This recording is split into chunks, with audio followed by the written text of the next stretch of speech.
In this lesson, we are going to learn how to use n-grams to featureize binary files. We will then use these features to build a classifier for malware and benign files.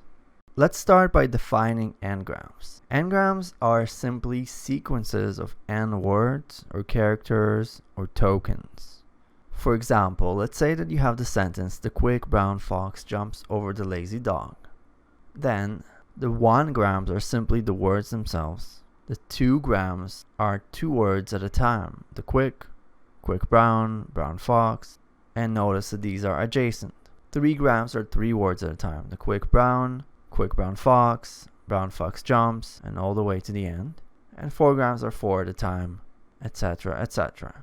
And we could also do this with characters. So the 2 grams would be th, he, e space q, all the way to the end of the sentence.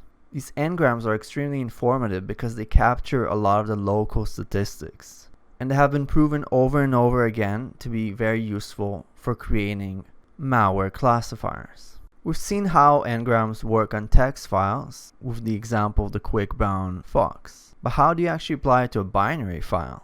After all, binary files are not text. Well, the idea is to use the bytes as our tokens. So let me explain this through an example. Let's say that I run hexdump, which shows me the byte sequence in hexadecimal, on some image, for instance. Then I see here that the sequence of bytes begins with 89, 50, 4E, 47, and so on. Each one of these 2-digit hexadecimal numbers is a byte, and we are going to consider these to be our tokens. So our 1 grams are going to be 89, 50, 4E, etc. 2 grams are going to be 89, 50, 50, and the 4E, etc., etc. And more generally, we're going to use a higher n in order to capture more information. Plan of attack is to use NLTK's n-grams module to extract the n-grams of the Python installer. To that end, what we want to do is define a few functions.